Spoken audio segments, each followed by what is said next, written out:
প্রিয় দর্শকবৃন্দ, আজকে আমি কথা বলবো কেওড়া গাছ এবং কেওড়া ফলের বিভিন্ন দিক নিয়ে।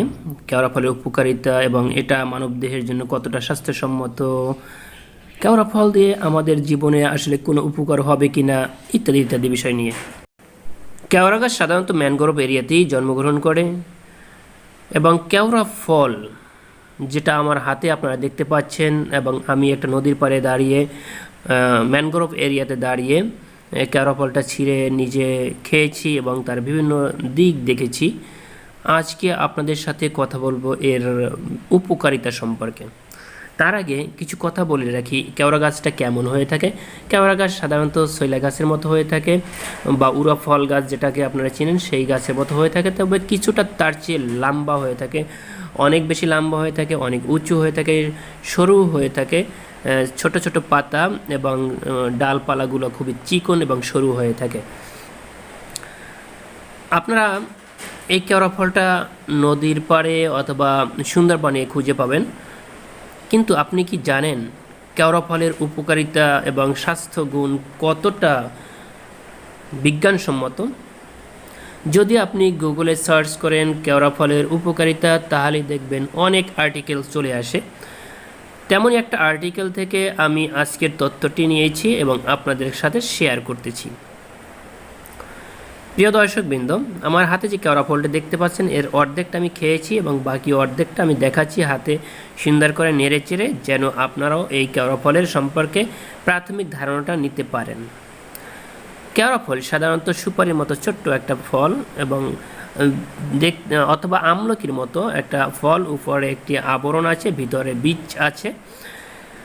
বীজটা মোটামুটি একটু শক্ত, আর আবরণ যেটা আছে এটার ভিতরে একটু হালকা মাংস আছে। এই মাংসটা সাধারণত একটু টক হয়ে থাকে, এবং টকটা যখন আপনি মুখে দেবেন সেটা তেঁতুল, আমলকি, আমড়া অথবা কামরাঙার মতো একটা স্বাদ পাবেন। কিন্তু টকটা ওর কাছাকাছি হলেও এর স্বাদ একেবারেই ভিন্ন। এর একটি কামড় দিলে পরে আপনি একেবারে ভিন্ন জগতে চলে যাবেন, এমন টক এবং এত সুস্বাদু, রসালো এবং হালকা মিষ্টি টাইপেরও আছে, টক মিষ্টি মিক্সচার।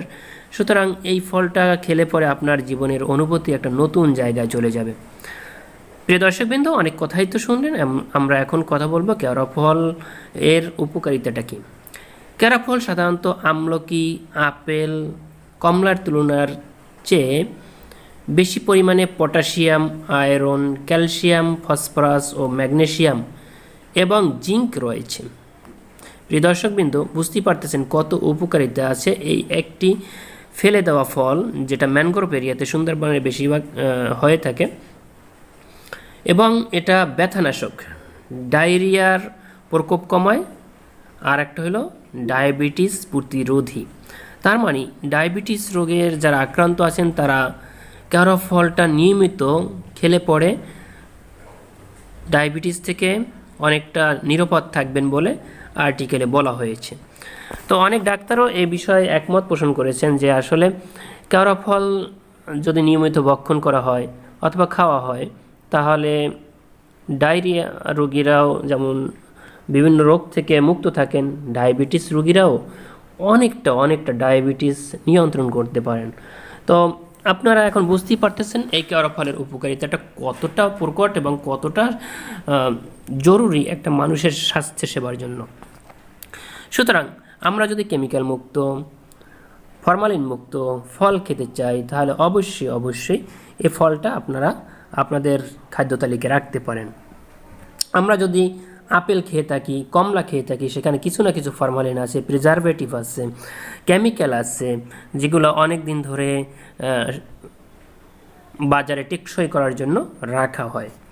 কিন্তু এর চেয়েও যদি বেশি উপকারিতা আপনি পেয়ে থাকেন, তাহলে কেওড়া ফলটাকে আপনি রাখতে পারেন, কারণ কেওড়া ফল কোনোভাবেই কেমিক্যাল নেই, কোনো প্রিজারভেটিভ নেই, কোনো ধরনের ফরমালিন নেই। সুতরাং শতভাগ স্বাস্থ্যসম্মত, এটা আপনি নিশ্চিত থাকতে পারেন।